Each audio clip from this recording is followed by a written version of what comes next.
Well, we're back at it. I'm looking forward to it, Corey. Again, this is a good show for 2024. First one. It is our first one, and it's going to be a great one. I'm excited about this one. Yeah, we definitely have a very interesting guest, and I think it leads us into starting the new year off right. It's time of change, resetting.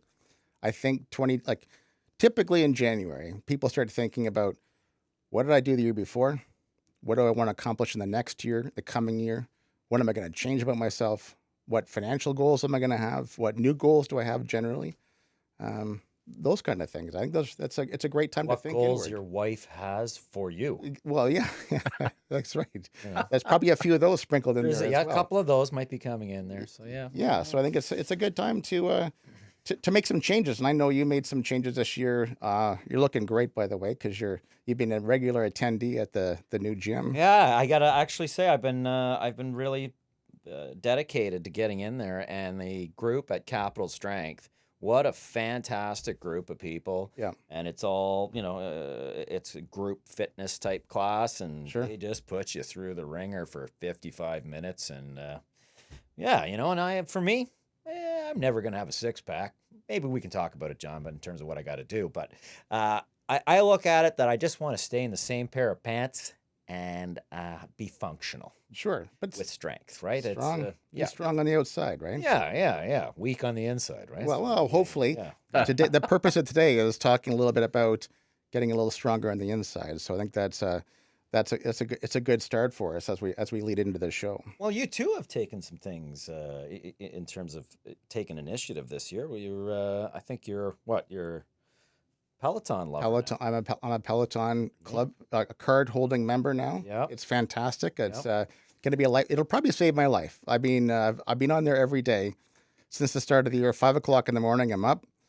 I'm in the gym downstairs in our house, and I'm working out or I'm going for a run. And I'm in just a very short amount of time, the last 4 weeks, feeling stronger, feeling better, feeling like I'm accomplishing something, and that it sets you off on the right foot. So it'll hopefully help you on the golf course this year. So, okay. Well, even though I'm a little bit behind on the winnings right now, I've got a tally here. I think I'm still up. So yeah, that's good.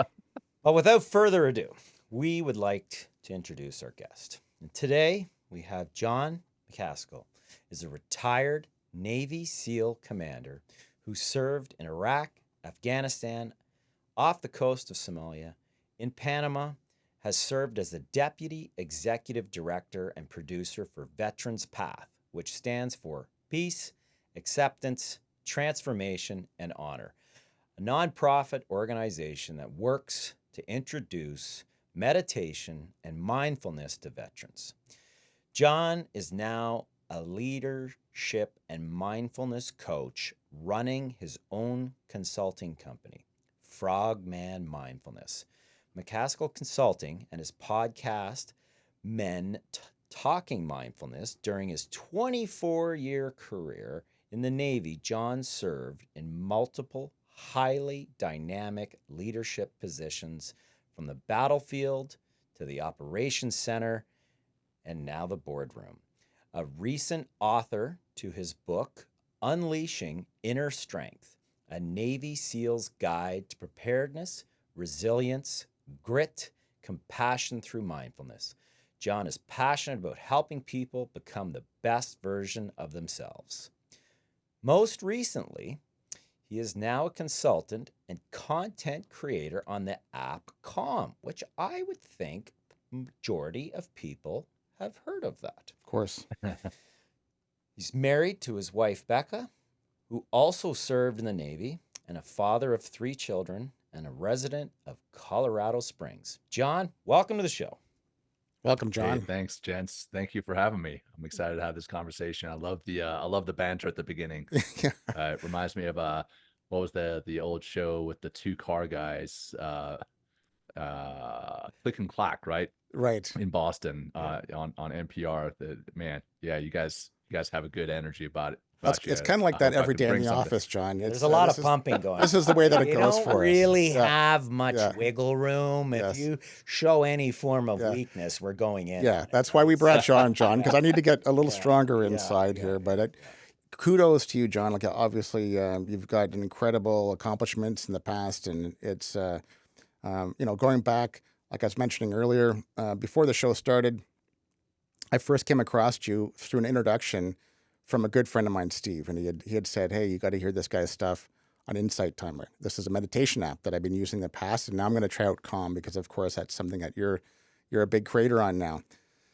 So that's where I first had connected. I started following you on LinkedIn, and your material is excellent. I was Thank kind of you. on my own journey, and I've been really enjoying what I've been seeing and what I've been reading. So I've really appreciated the opportunity to reach out and have you on our show. Yeah, well, again, thanks for having me, and I'm excited to share the journey and hopefully grow the impact that your show has, but also the impact that what I consider life changing and life saving practices can have on some of your audience. Sure. So maybe we'll start with some easier of the topics that I had that written down today. But you've clearly had an incredible career. You've had some amazing things happen that I think most people would be in awe of. What are some of the most exciting moments of that journey for you when you look back on your time with the Navy, on maybe even post and pre-Navy stuff? What things really stood out for you, John, and on Mhm. accomplishments that you look back and say, "Wow, that's been awesome."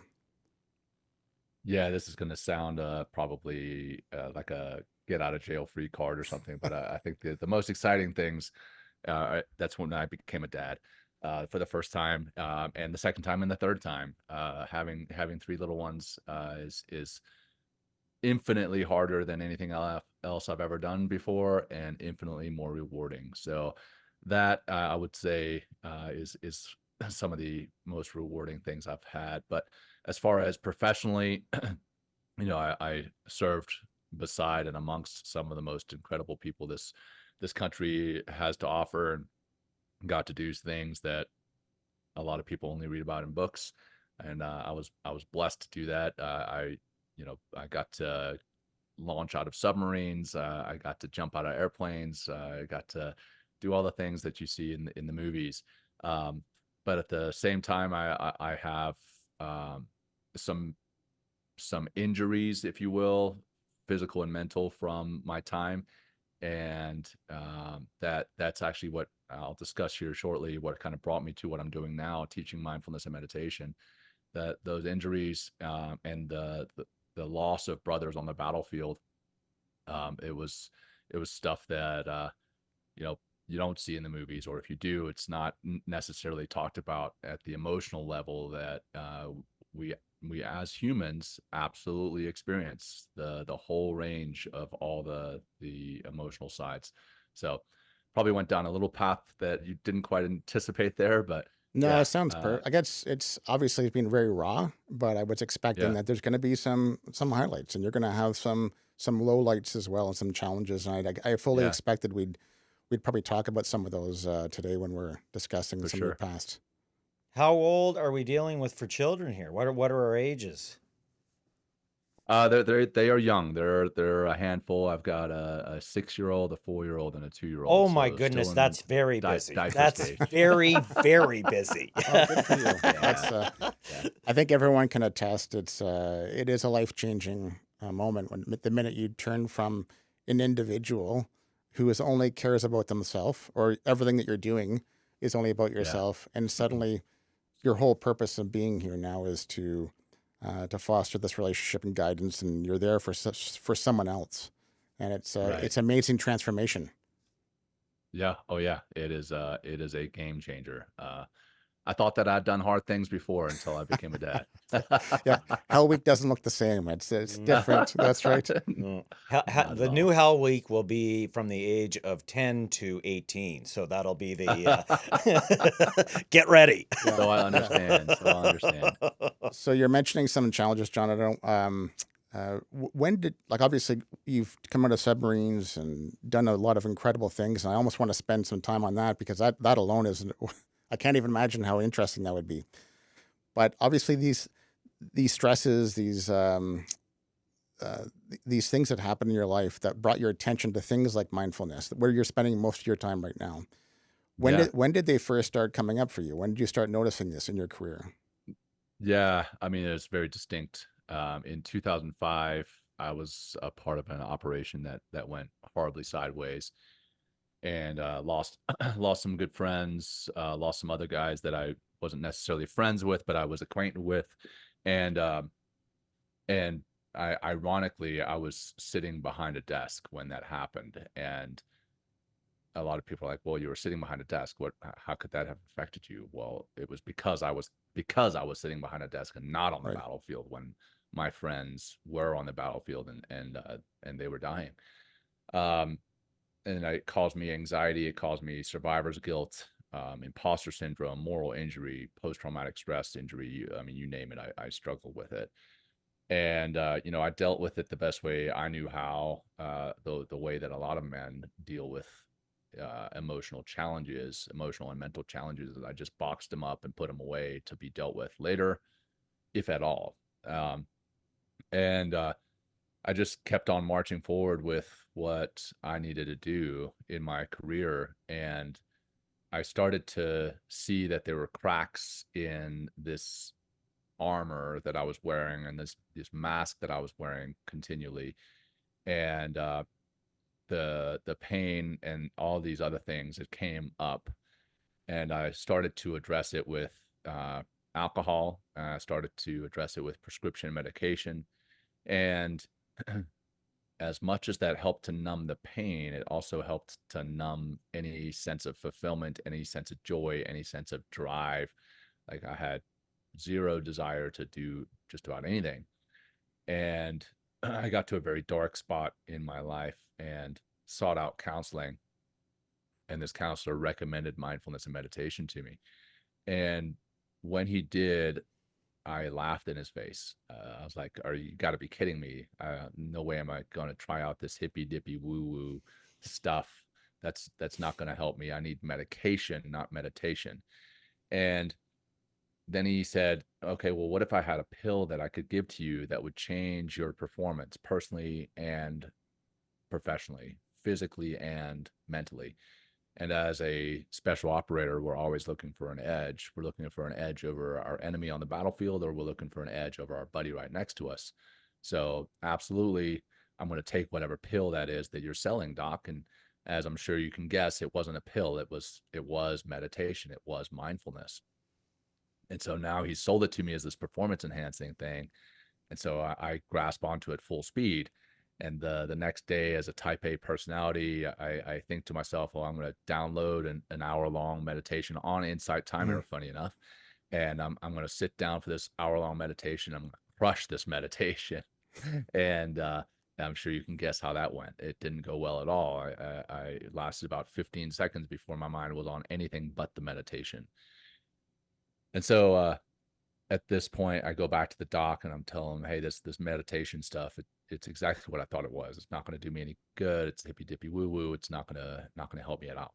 Not going to help me out." And so he asked me what I did, and I tell him what I just told you, and he says, "Well, that's like starting at the starting line of a marathon without ever having run a step before. It's like lining up at the in the gym behind the bench press or underneath the bench press under 350 pounds without ever having lifted weights before." And now he's speaking my language. And I say, "Okay, well, doc, what do I do?" And he said, "Well, I want you to just sit there and I want you to bring your attention to your body. And I want you to notice the physical aspects of your breath. And now I want you to take a breath in for a count of 4, hold for a count of 4, breathe out for a count of 4, and hold for a count of 4." And the reason that I drew a box, for those of you who are listening and aren't watching, I drew a box with my fingers. Those 4 phases are the 4 different sides of what's called box breathing. And I quickly told the doc, I was like, "Well, I've done that before. I've done that on the shooting range. In the Right. SEAL teams, we learn to do some box breathing so that we can shoot better, so that we can shoot in between heartbeats, so that we can shoot in between breaths. But we don't call it box breathing. We don't call it mindfulness. We don't call it meditation. We call it tactical breathing. But now I see that this box breathing practice helped me right then and there. And then I would leave the counselor's office and get in my truck and start driving, and some jerk would cut me off in traffic, and then I would get anxious or stressed again. And I noticed, okay, you know what? Just take a few breaths. And I would do the box breathing behind the steering wheel. And I started to notice the effects lasting longer and longer. And then I started to be able to get into more in-depth meditations as my focus improved, as my mindfulness improved, and more in depth and longer duration meditations. And after about 2 months or so, I started to see changes in myself, but I thought maybe it was just the placebo effect. And then a buddy of mine came up to me at work and he put his arm around me and he said, "John, what are you taking? As in, what kind of medication am I Sure. taking that's affecting me?" And at this point, I had a decision. Do I tell them that I'm taking something or do I tell them that I'm meditating? And, with telling somebody that I'm meditating, there's this risk that they're going to think that I am a complete weirdo and that they're either going to glaze over and they're going to turn around and walk away and never talk to me again. But I was like, well, I've got to be raw and authentic. So let me tell him. And I told him, and he's like, "Oh, really? Well, tell me more about that." And so I started to tell him what I had been doing, and he actually started practicing, and he's a regular practitioner now. And I've seen the changes in him. I've seen the changes in myself, and I've felt the changes in myself. But I also, not only do I attribute mindfulness and meditation to changing my life for the better, but I quite literally attribute it to saving my life. So now I feel it's a duty and an obligation to pay it forward to just about anyone who will listen. So that's why I'm here with you all today. It's it's very vulnerable, John. Thank you. It's a lot, and Yeah. it obviously has made a massive change for you in your life. Indeed. I feel that I show up differently as a person, in my skin, in my body, in my mind. I feel that I show up differently as a father, as a husband, as a friend, as a colleague. It has changed every aspect of my life. And for your listeners, if you've ever considered starting a mindfulness and or meditation practice, I cannot recommend it highly enough. So, how challenging do you feel it is? Because you've obviously had a lot of conversations with other vets, other friends, people in your circles about this and this your journey, and then the encouragement. How difficult has it been sometimes to just have them bite on this and say, "Okay, I'm going to Mm. try this," because I think there is a stigma. I think Oh, you're for very sure. right about this. There's a bit of a stigma there. So how difficult do you find There for most is. people? The people listening today might say, "I don't know Yeah. about this." You know. Yeah. Well, I will tell you, since I started meditating versus where we are today, there has been some type of shift. It seems as though people are seeking out some type of mental health assistance. I think a lot of that came from the pandemic. The world was flipped upside down.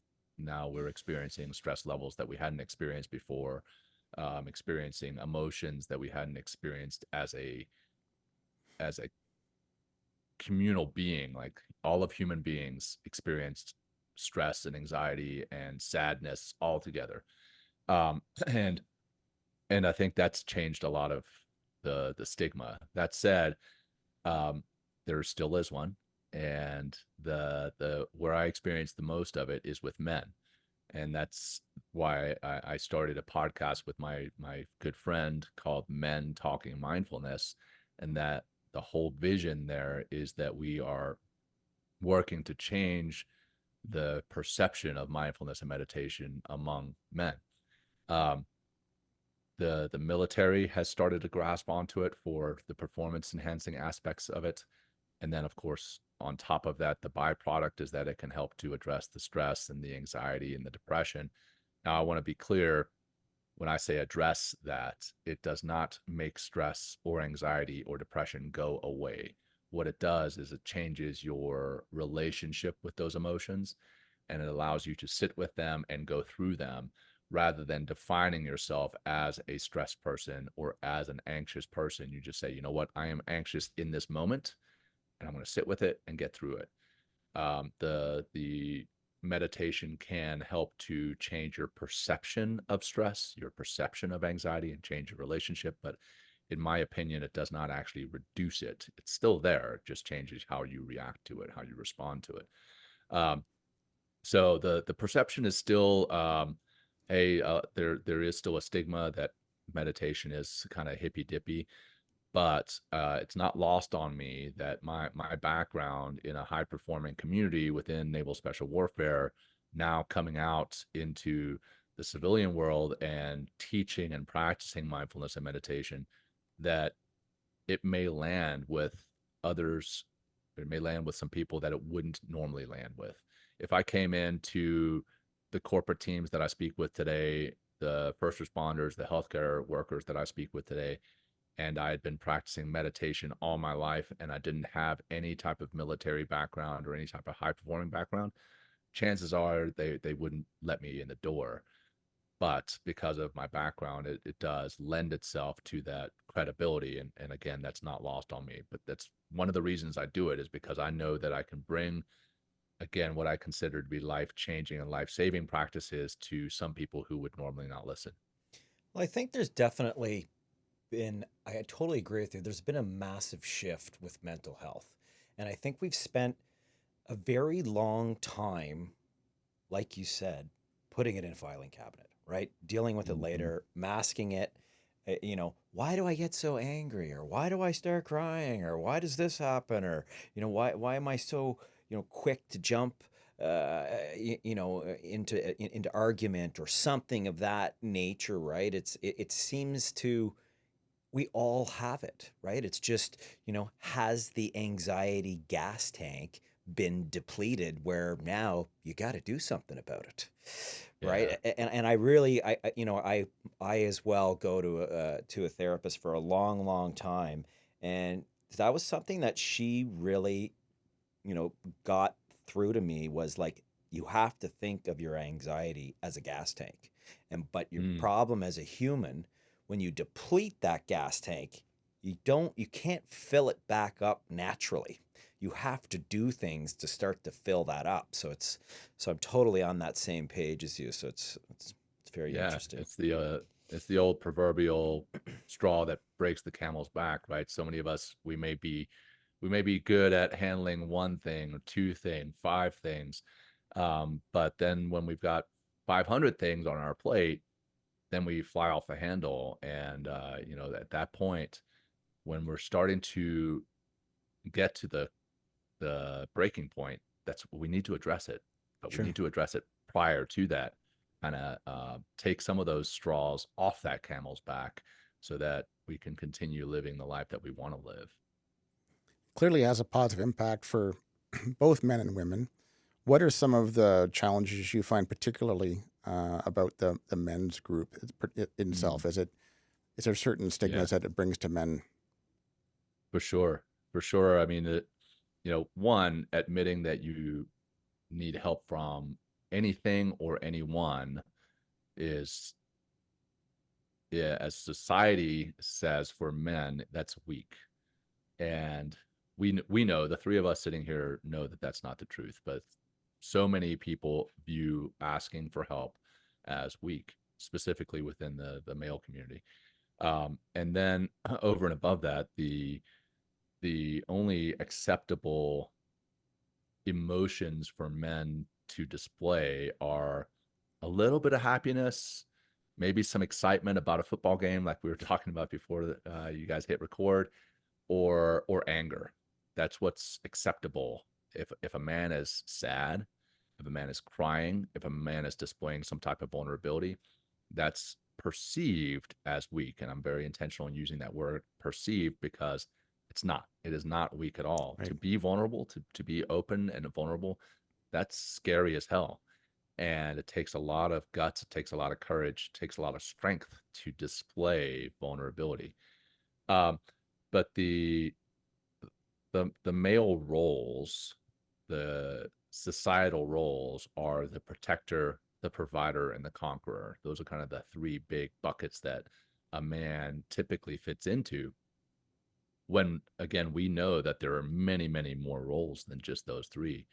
And if a man finds himself in a different bucket than those three, then he gets scared and he feels that he's going to be judged by his fellow brothers.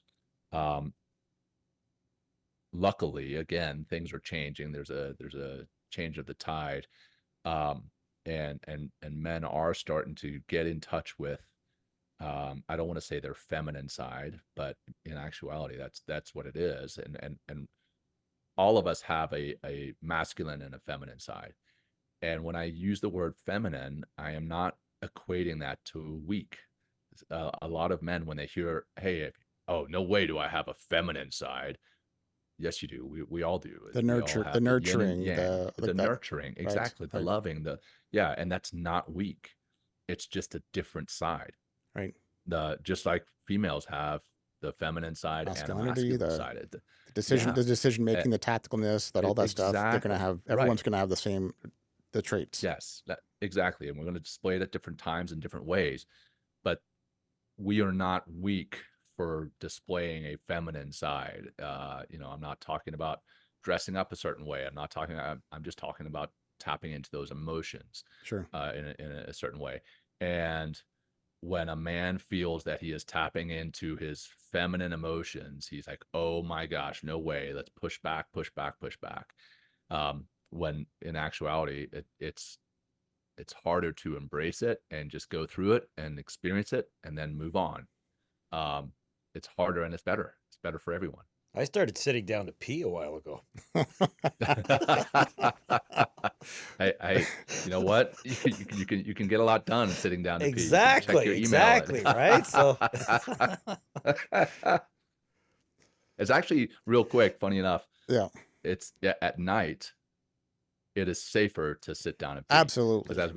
as we get older, there's a phenomenon, I forget what it's called, but many men will get up to pee, and when they pee standing, Yeah. they'll get lightheaded and they'll pass out. yep. Yeah. Yep. So I actually do sit down to pee in the middle of the night it is because safe. no way Reduces I'm cleaning too, Yes, right? that's Like right. there's It's- less chance of that is- missing the that's target, right? That's right. You probably hit the bullseye every time, John, but That's, not all of us. Sniper, but Yeah, exactly, right? So for sure. And on a sailboat, you never want to. Always want to Yes. sit down on a sailboat. no, ever, yeah. So when we're talking about this kind of stuff too, John, and this is probably helpful to people who are still serving, like combat troops or frontline police officers, or these conversations come up from time to time. When you're talking to someone about how this has impacted you in a positive way, and that for you it might have been more on the post side or the ending of your time, but in the early days of your career, if you would have had these tools then, Oh man. how would have you felt that it would have enhanced your performance in the operational field and that kind of that warrior mindset? Because clearly For sure. you got to be a warrior mindset, but then this mindfulness meditation allows you to kind of bring it back a little bit. So how would have that Yeah. helped you? Oh man, it would have been immensely helpful. So I'm sure you've heard the saying that I would rather be a warrior in a garden than a gardener in a war. I feel that warriors need to learn these skills because it changes the way they perceive the battlefield, quite literally changes how they see physically the battlefield. They take in more, they're going to be more situationally aware. I mean, that's what mindfulness is. When you boil it down to it, it is presence, it is being aware of the present moment. That's tactical awareness, situational awareness. It's also going to make you a better leader. You're going to be able to tap into emotional intelligence at a different level. You're going to be able to relate to your people in a different level. You're going to have more creative ways of thinking, have creative solutions. You're going to have ways of being more communicative to your people and with your people.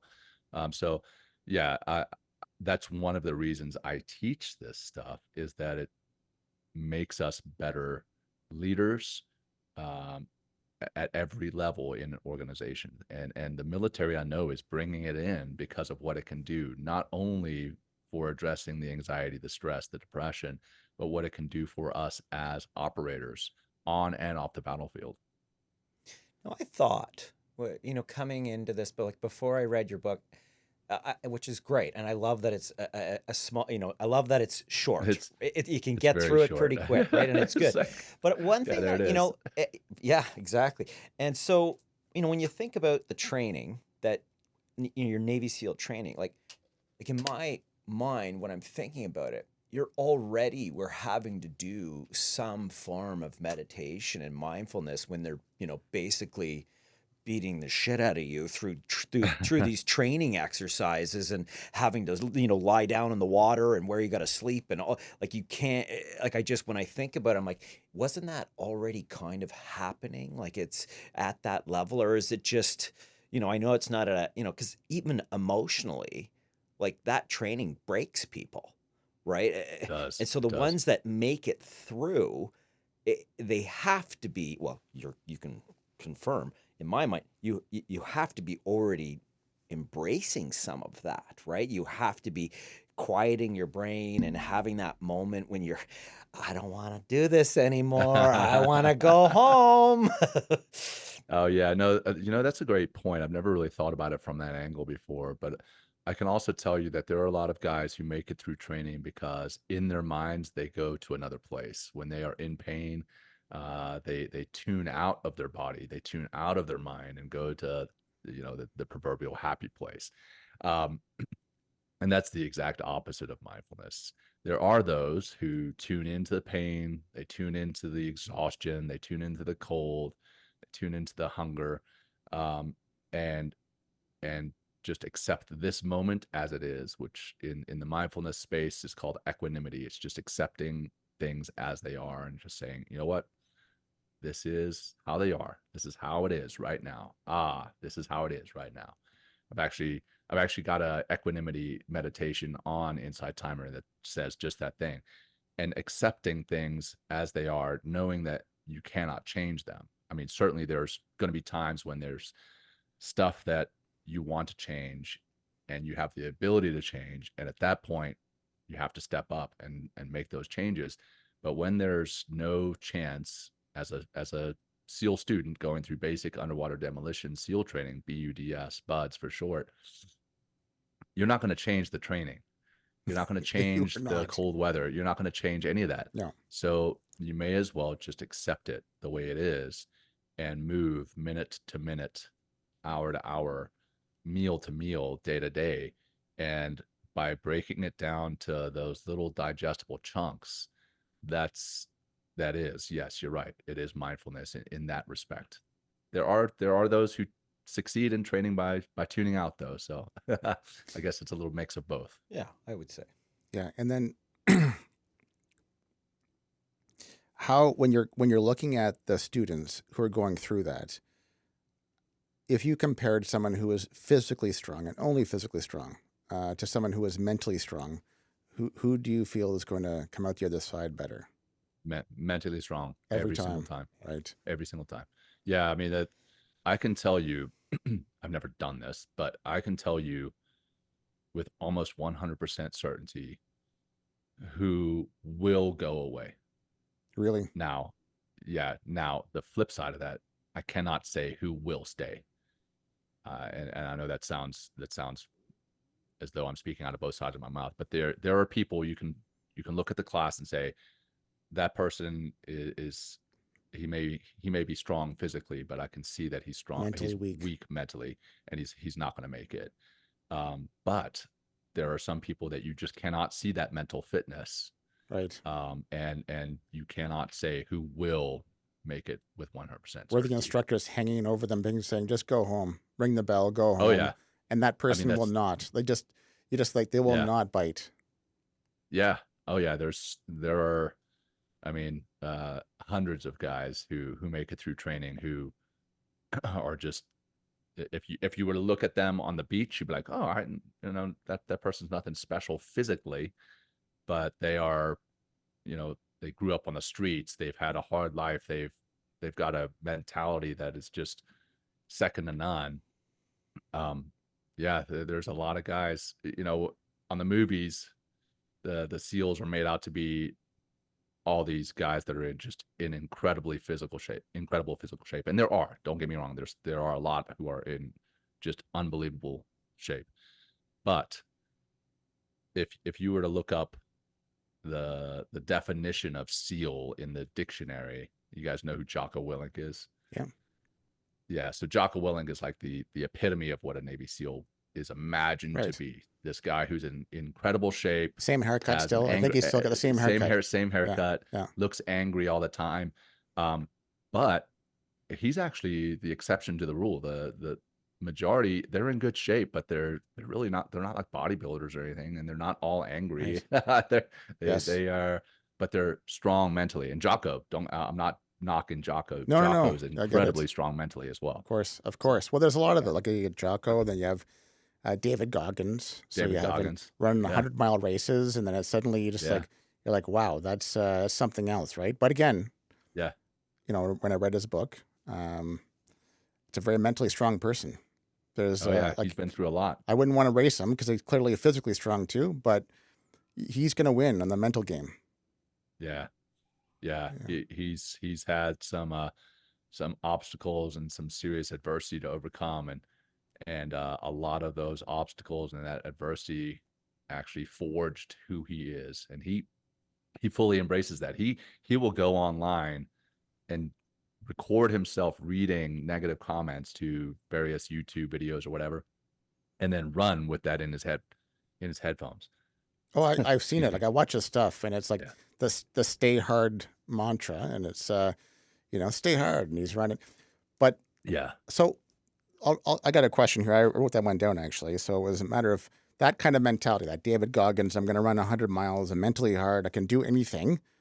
There's a lot of grit there, and you talk about grit in your book. It's Right. a great piece in your book on grit. Yeah. Thank you. So how does that contrast with the need? You need to be gritty in life, with the Yeah. need to be still at times as well. And then so some might go, Sure. whoa, that's kind of weird because you're compromising that. You're 1 minute you're telling me to be aggressive and not give up, but then the next minute you're Yeah. saying it's okay to have some peace and give yourself some grace. So like, Yeah. how do you Well, I mean, justify that? sure. Well, grit is defined as basically the ability to set and stick to long-term goals. It is not necessarily the ability to wake up at 4:30 a.m. and get after it. It's the ability to set and stick to long-term goals. And and to do that, you do have to do hard things. You have to overcome the adversity, the challenges that like we just talked about with David, but you also you have to um get comfortable being uncomfortable. You got to get comfortable being scared. Or as I write about in the book, there's a moment where I was absolutely terrified of the physical side of potentially getting hurt on some rocks, but I was more afraid of failure and imperfection. And you have to get used to being afraid and doing something anyway. Right. But then at the same time, I write about in the book the fact that you need to give yourself breaks, you need to rest because our bodies can only do so much. Now, how much can our bodies do? Our bodies can do a lot more than our minds give them credit for. But when you are truly at your breaking point, not what you perceive as your breaking point, but what is truly your breaking point, and you need to take a break, then take a break. But taking a break prior to that, when you're trying to achieve a goal, then that's just being lazy. Resting when you're not tired, that's laziness. Sure. And we want to make sure we rest enough to recover, to recuperate, so that we can be the best versions of ourselves, but don't rest too much and get onto the other side of the spectrum where it's just pure laziness. So yeah, doing the hard things, it definitely builds grit, and to build grit, you have to do the hard things. Well, that's the only way you can really be successful at anything at the Oh, end for of the day, sure. right? All the successful people, regardless of industry, sport, anything, they're doing the uncomfortable things. They're doing the things that other people aren't doing, but are Right. fantasizing about being successful, about whatever that goal is, but they Yeah. won't do the uncomfortable things, right? So I'm with you on that for sure. And it's really when you start to, when I was reading your book, I couldn't believe how much, it was resonating with me just in terms of the daily grind, the push, and where I'm trying to go with it right now is like, I feel that with grit, there's also this component of self talk. And Mm. that self talk, if you're negative with yourself, right? Whether you're playing a sport, shit, dummy, you missed the shot, or you didn't do this, or you didn't Yeah. complete something, or you made a mistake, and you ride yourself too much, as opposed to, okay, you made a mistake, you screwed up, press reset, keep going here, right? Or Yeah. whatever it is, or accept those days when whatever you're training for or courses you're doing that sometimes it's just a shitty day, right? It's just one of Yeah. those days, and don't spend the next 5 days why didn't you do this, or why aren't you Oh being yeah. right? Like, it's so destructive as a human to do that. Oh, for sure. So Will and I, we just did an episode yesterday that of our podcast that will air next week, all on perseverating, the kind of the ruminating that people do, or similar to ruminating, and how when we screw up or when we see something that is screwed up, we relive that moment over and over and over and over in our minds, even though there's nothing that we can do about it. Now, reflecting about something where we can do something about it, that's absolutely worthwhile. Mhm. It's worth doing, reflecting and changing and improving. Whereas when there's a memory that we can't do anything about, and just reliving that over and over again, that can be very harmful to us mentally. And we are far more harsh to ourselves than we are to others. In the in my keynote speaking, and in the book, I write about Jennifer Lawrence, and when Jennifer Lawrence went up on stage to receive her Oscar, and she fell. Whether or not that was staged for publicity, that's irrelevant. But I want people to imagine, if they are at the pinnacle of their career and they're being recognized, they are being recognized in front of the entire world for their accomplishments. And when they are being recognized, they go up on stage to receive this award and they fall. Most of the time, people are going to be much more hard on themselves mentally than to say, "Oh, you idiot, you fool! I knew this was going to happen," something like that. Than they are about a friend. You flip that script and you imagine the same thing happening to a friend. It's going to be, "Oh, it's okay, buddy. It's okay, girl. It's okay. Get back up. You got this. Mhm. You'll recover from this." And then even taking it one step further, imagining that is somebody that you don't even know, but you witness this happening. Chances are the thoughts in your head and the emotions are, "It's okay. It's okay. You're going to be fine." And that's to show that you are harder on yourself than you are on somebody that you don't even know. And in order to develop what is compassion, is that we have to start by having compassion for ourselves. And in order to do that, we have to recognize that there is a common humanity amongst us all.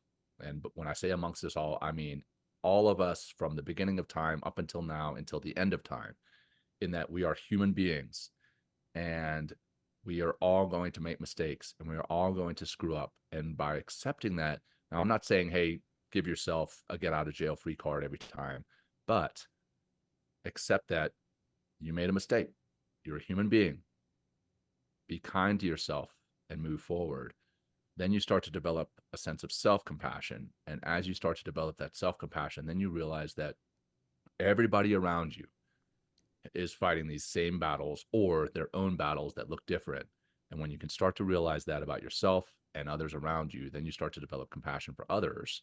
And it's just this cycle that you start to get into, that is very healthy for you mentally and for those around you. In this pursuit for happiness and compassion, um, how important is that shame piece fit in? Because as I'm listening to you, I think sometimes what I've come across Brene Brown's stuff on Mm, shame yeah. is Yep. that often this self criticism's there because we've got this kind of this cloud hanging over us because Right. I'm going to help you when you fall, John. I'm going to help Corey when he falls. But man, if I ever do it, I'm going to talk myself really badly because I probably haven't lived up to my expectations to be a good father, a good husband, good son, good whatever. Yep. So I think Yep. it's. I almost Well, feel like it. Where does that fit in for you with this piece for compassion? You know. yeah. Well, as Brene Brown says, I'm a huge Brene Brown fan. Guilt is one thing, shame is another. Guilt is feeling bad for something that you did. Shame is feeling bad for who you are. And those are quite often used synonymously, but they're not the same.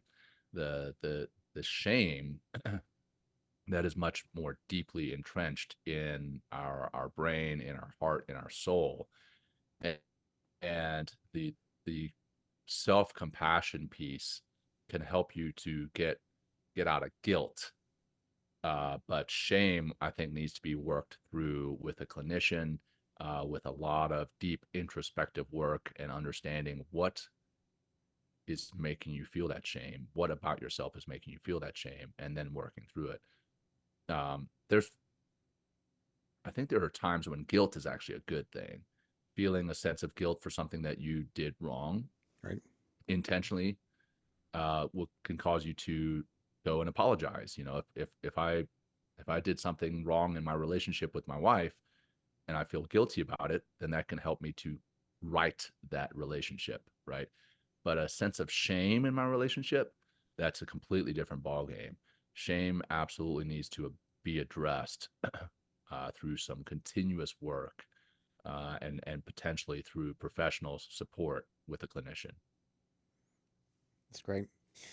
Talk Thank you. about compassion, and in the book, you broke it down into three categories. If I'm right, I think so. Right? We talked about empathy.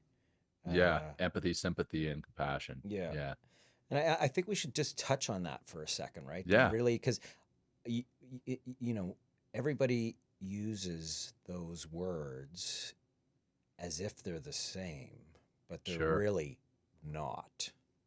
right. Yeah, so sympathy is feeling sorry for someone. I mean, you just break it down. It's just, oh, that sucks, right? That's sympathy. It's feeling sorry for someone. Empathy is actually taking on their emotions. It's feeling the pain, feeling the heartache, feeling the anxiety, the stress that they are feeling. Literally, you are feeling the exact same thing, or at least a version of it. And compassion, the way that I think about it is compassion is taking empathy and then doing something positive about it to change it for the person that is hurting. And compassion and empathy, and I didn't write about this in the book, but it's a fact. Compassion makes you feel good about yourself. You tap into the positive sides of your brain. You start to feel dopamine, and you start to feel this sense of fulfillment and joy. Whereas empathy, you can get into serious uh, empath depression because you take on not only the feelings of this person, but the feelings of this person and this person and this person, and you compound all that on one person. That's a lot to take. But if you add the action arm on top of that empathy, an action arm that is wanting to do something positive to change that person's situation, then you tap into the compassion, and that's when you start to feel that joy and that sense of fulfillment. When you start making changes to how you're living your life, how you're positively impacting your family, your friends, your work, how important do you feel accountability is to your friends? Like I talk about, things like having a few close friends. In my case, it's I've got a buddy Ryan and Steve that we have these very vulnerable conversations about progress and achievement. So where does that fit in, John, with your advice? Yeah. Oh, accountability is huge, and I write about it in the book. Basically, it's good peer pressure, right? In the SEAL teams, we always checked on one another. We checked on, hey, have you been to the shooting range? Have you cleaned your weapon? Have you gotten your gear ready to go out on the op? And we were always holding one another accountability for that, accountable for that. And then I retired, and I just taken this group that was holding me accountable for granted, and I thought, oh yeah, I've got that built in. I didn't. I didn't have enough self accountability. I didn't have that intrinsic motivation built into the level that I needed it. So then I started to realize, oh, I had an accountability network that was holding me accountable. Now I have to build that. I have to build a group that is going to keep me accountable, that is going to motivate me. And I actually wear this wearable here. It's not a watch, it's a wearable that's connected to a network, and people can see if I'm working out. They can see if I'm not. They can see if I'm sleeping too much. They can see if I'm not sleeping enough, Wow. and we can message one another. Hey, I see you haven't gotten into the gym recently, and we hold one another accountable, and that positive peer pressure, that is huge in accomplishing something. They say, I'm going to mess the numbers up here, but they say that if you set a goal in your mind, your chance of success is like 30%. That if you write that goal down, then it gets up to like 65%. And if you write that goal down and you give it to a buddy and you have that buddy check in on you, it gets all the way up to like 90% the chance of Wow. your achieving that Massive. because of your, yeah, it's massive. And that's why we have coaches. That's why we have masterminds. They're so successful because they work because of the way the brain works. It's accountability. Absolutely. It's a huge piece in achieving your goals, personally and professionally, mentally and physically. Well, it's very similar. We're in the wealth management world, and it's very similar for us, right? Obviously, as a firm, we have to set goals for corporately. We have to set goals personally, and at the corporate level, we look at those goals weekly. Where are we Yeah. at? What's going on? How are things moving? What's the hemorrhaging? Where are we leaking? Where are we screwing up? What do we need Yeah. to do to push more to get where we need to go, right? And so and so like we push for people to put pen to paper. Where do you want, Yeah. how do you want to achieve your goals? And the only way is to write it down and talk about it. And this man sitting beside me right here, he's an expert at it, and he really is. I like for Shawn and I, tooting our horn right now. Like we definitely both have different strengths and weaknesses, and that's something that he's really brought forward with me and within the firm of doing that, and it really does make a huge difference in one's life. Oh, for sure. For sure. I mean, setting those goals, writing them down, and then tracking progress along the way, right? Tracking metrics, because you can't manage what you don't measure. So in my goals, I might, for example, track where I am on the scale, like where I am as far as weight. I might track how many pull-ups I'm doing. I might track how many miles I'm able to run. I might track the calories that I'm taking in. You got to track all these metrics. And then professionally, I might track, my revenue streams and what's affecting these, what's moving the needle. Like what am I doing that is moving the needle? And if you're not tracking that progress along the way, then chances are you're also not going to reach those goals. And your accountability buddies, are you also tracking things like the non-physical stuff? It's like, hey, have you doing meditation? Have you spent some Oh time yeah, with your family? Are you like the things that are sometimes harder for some people to to talk measure. about? Yeah, or even to talk Yeah, about. Like sometimes I feel like yeah, the conversations I'm having with my pals, I'd love to have with 100. I just feel like sometimes it might not be met with the same enthusiasm. But man, I'd love to be in a space where you could just talk this freely, like we're having today. This is yeah. a really powerful conversation. I enjoy this. I wish more guys would say, "I'm going to sit down, have a coffee, and talk about this too." I think so many men are ready to have conversations like that, and they are just waiting for the space, the time, and the people to do it with. And it's funny, like I got a message from one of the guys that I work with in the SEAL teams. He was in my buds class, and to look at him, you would think that this guy he eats nails for breakfast. I mean, he's just a monster in a good way. And he texted me this message on LinkedIn and said, "I love you, man." And I never would have thought that a message like that would have come from a guy that kind of wears, or at least used Sure. to wear, this false armor, false mask. I think men are just waiting for the stamp of approval to say, you know what? It's okay to be a human freaking being. Right. And once we get that thumbs up, man, it's a game changer. It's unbelievable what can happen. Good leadership, though, too, John. Right? I mean, like Oh yeah, clearly, it's someone like yourself that's being vulnerable to step forward and say and show good leadership to say this is what being a good man is about, and a good human being is about, and yeah, this is the recipe for a good life. And I think the more someone like yourself does it, the more it makes it okay for someone else. And I think it starts to become very replicable and right. infectious. And then to that point, as you make these changes, not just for yourself, but other people you talk to about mindfulness, how powerful does that become for them being a leader in their homes, a leader in their Yeah. marriage, a leader in their work? Like, how much does that start to infect positively other people around them? It absolutely does. There's several Fortune 500 CEOs that I've worked with, and they messaged me, "Hey, I came to you to change the way that I work with my team, and it has done that. But what I didn't anticipate is how it's going to make me show up with my family.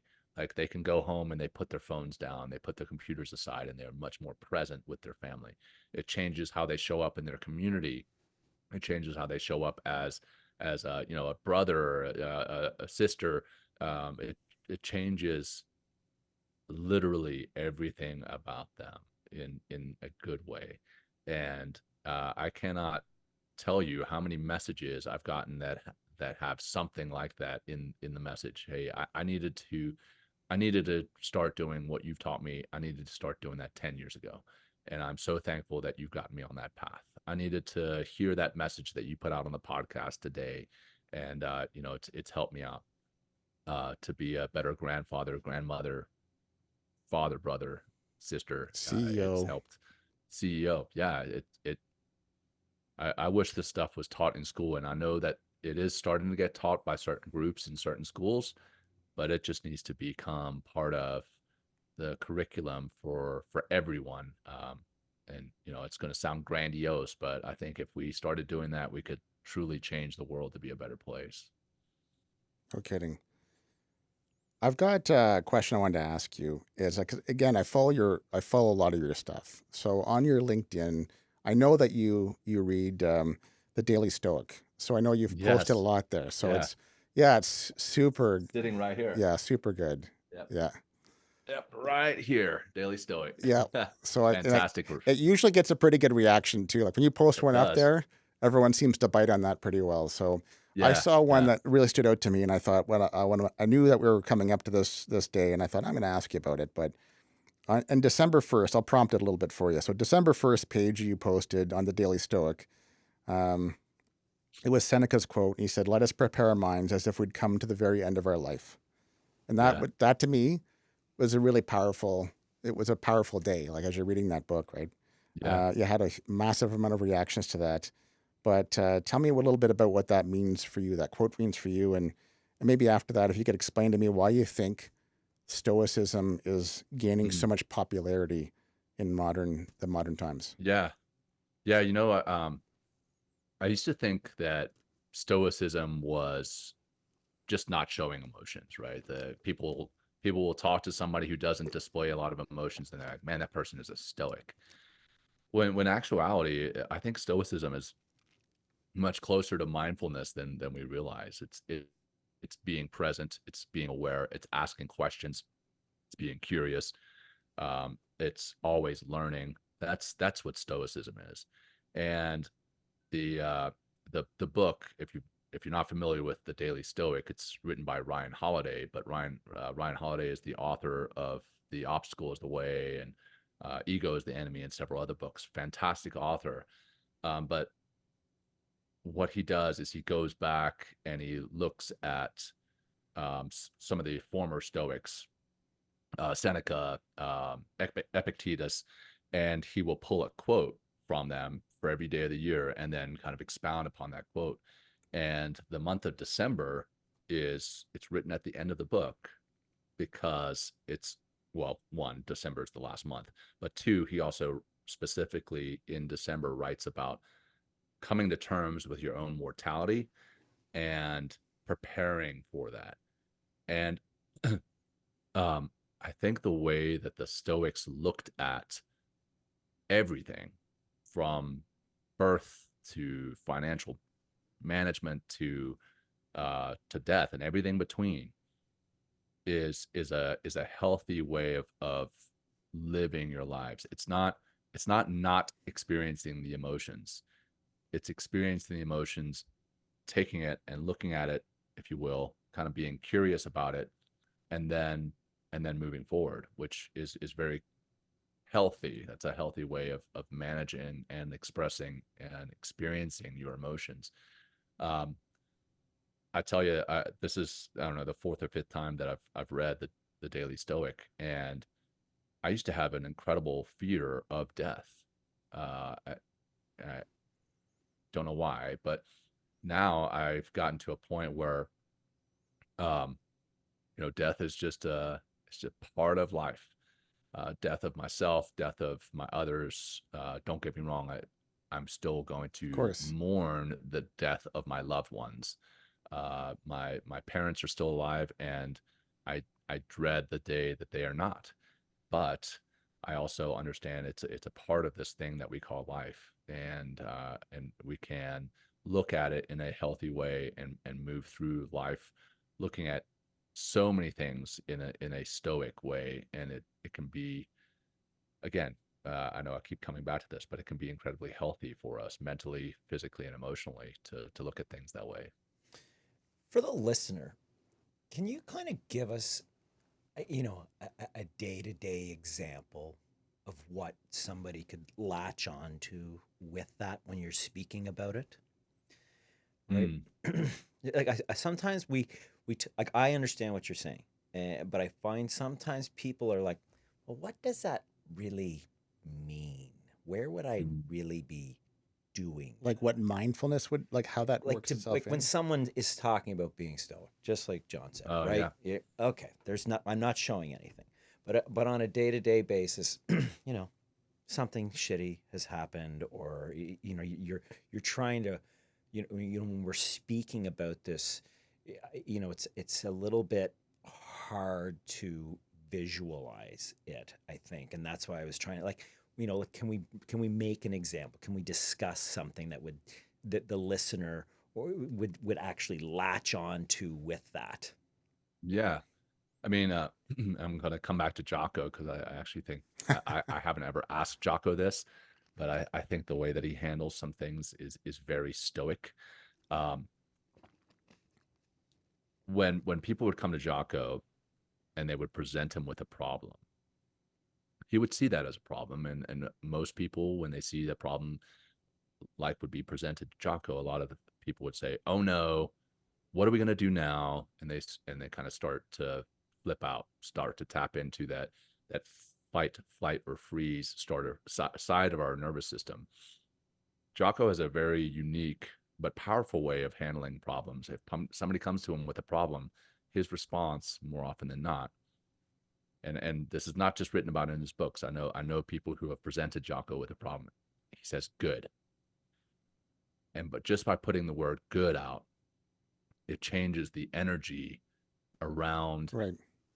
Yeah. his perception of the problem, but also the person who brought it to him. Yeah. And now they can handle it and respond to that problem versus reacting. And I think that's an example of what stoicism is. It's not saying, okay, I'm just going to be stone faced and not acknowledge that there is a problem. I'm not going to be stone faced and not acknowledge the emotions that are tied to that problem. But I can look at it and say, oh my God, what the hell is happening? Or I can say, okay, let's tackle this and see what we can do about it. I think that's one of the differences, is that the stoic mentality. And I will tell you, I am by no means an example of a stoic. I study stoicism. I try to practice some level of stoicism, but I'm also I find myself at times still struggling. And again, that's the humanity, right? But yeah, I think that's an example that people may be able to grasp onto, that is more concrete. I mean, I could break out the book and read some excerpts from Ryan Holiday, but if you're not familiar, I cannot recommend Ryan Holiday's work highly enough. It's like a stoic in progress, really. That's just, I like that. but almost like Yeah, you said earlier, you were saying about ruminating. And I guess if it's kind of meeting whatever incident you're in, meeting it where it's at. So whatever's happening to you, if it's a trauma or it's something awful or it's beyond your control, you've got a couple different ways to deal with it. I like Jocko's yeah, example. It's like good. I think I had saw something before where he had described it was the worst thing ever, and he was kind of caught off guard. I think it was a video I saw, and he'd said that's exactly what he did. He just said good because it just gave him yeah, enough pause in his mind yeah, to exactly. just take it as it is. Whatever awful thing just happened, I can make a tactical decision here. But I think Right. in our lives, as things pop up, I guess we have a choice. Either you can ruminate, make things bigger than they are, or you can just accept Yeah. them. And then doesn't mean you have to accept it, make no change. It can be like, I can accept it, make positive change, or accept it. And your example earlier, like you can apologize if you've made a mistake. You can do things differently if you didn't do the right thing. You can grow from that event. There's a whole bunch Right. of things that you can do. Oh, for sure. And coming back to just taking that time to pause. I work with this organization called My Steady Mind, and the founder of it, I don't know if he coined this, but he uses a lot, is the STIA process, STEA. And the STIA process is how we react to stimulus. So the S is the stimulus, and then immediately after some stimulus, there's a thought that pops up in our minds, and that thought leads to a particular emotion, and that emotion leads to a particular action.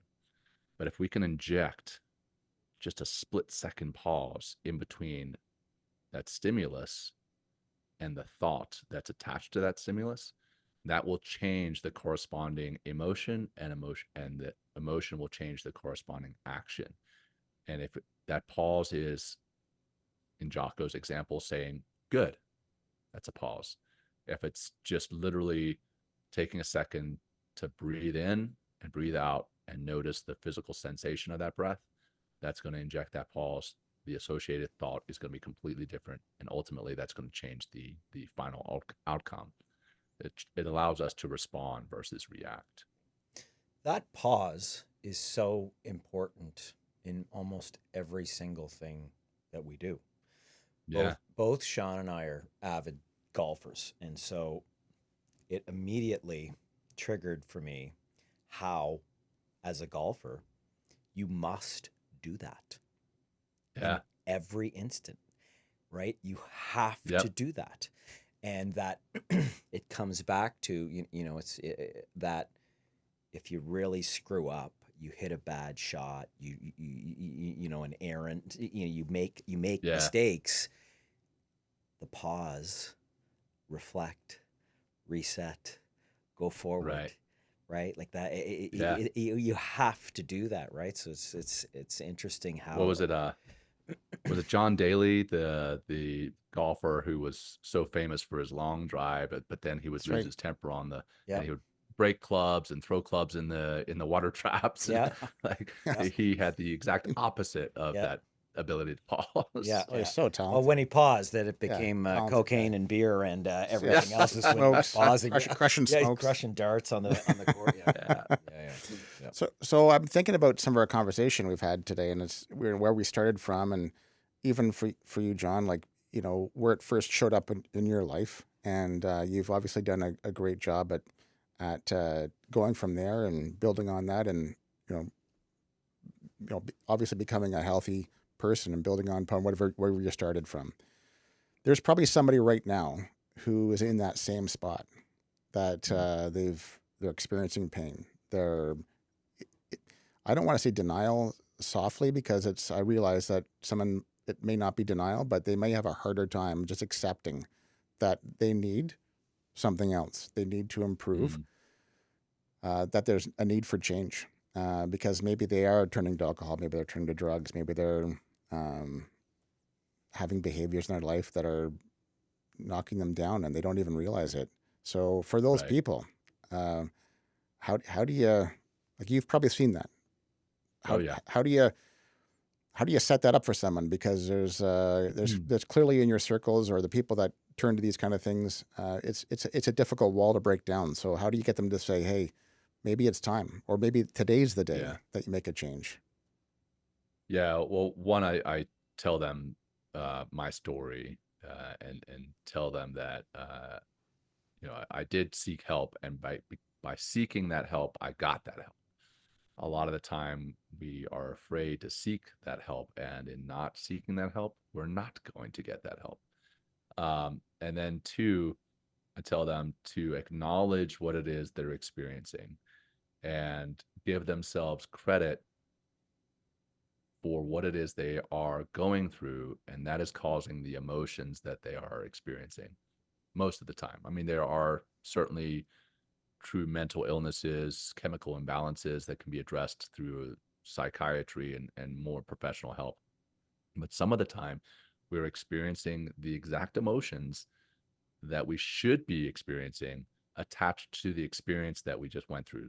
For example, if we've just lost a loved one and we're feeling down and out, or not even that extreme. Maybe we are not experiencing the growth in our entrepreneurial journey that we had wanted to experience, and we're feeling down and out about that.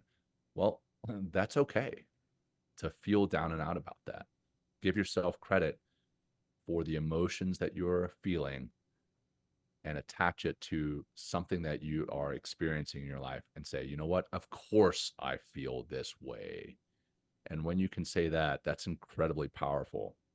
And that can give you the ability to get through it.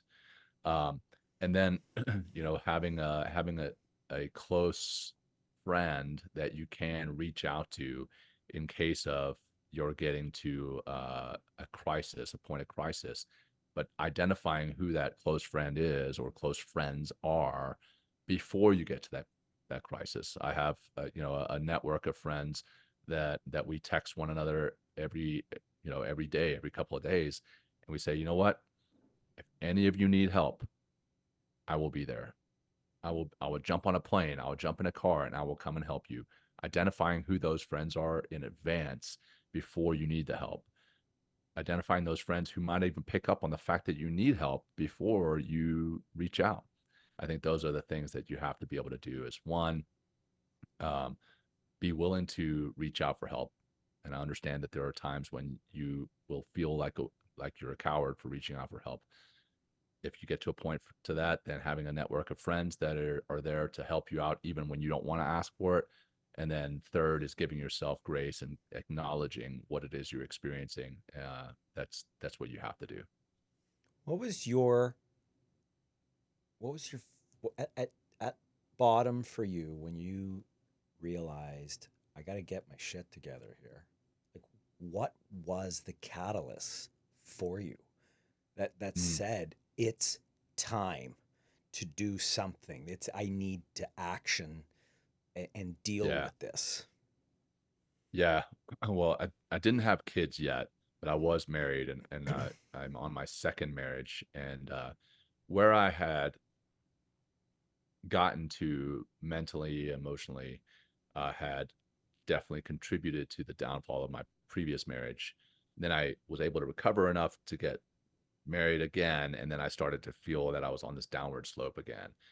And I started to see that it was not just affecting me, but affecting those around me, my wife, my colleagues, my friends, my brother, my sisters, my mom and dad. It was affecting more than just myself, and I think that was when I knew that I had to do something to change so that I could be again coming back to what we mentioned before, a better brother, a better son, a better future father. Because again, at this time I didn't have children. I think when you realize it's bigger than yourself, that's one of the catalysts that can really change things. Mm. Thank you, John. Thanks for being so honest and open with us today. It's been a remarkable conversation. I've enjoyed all of our time. I want to make point to Me a too. few different areas that people can connect with you, because if they've enjoyed some of what we talked about, or if it's resonating and they want to learn more about it, you've got a great website. You've got a book. You've got a retreat that looks very interesting, by the way. I was looking at that. Thank you. Looks fantastic. Very interested. There is a bunch of material. Did you want to speak to some of that? Yeah, probably the easiest way to get a hold of me. I've kind of taken all the different things that I have going on and I've consolidated it into one website. And if it's just johnmacaskill.com/links, that'll take you directly there. So John, Jon, Macaskill, Macaskill.com/links. Or if you're here in the States and you text the word mindful to 33777, that'll take you to the same site. So that's just mindful, Mindful, just one L, not two L's, to 33777.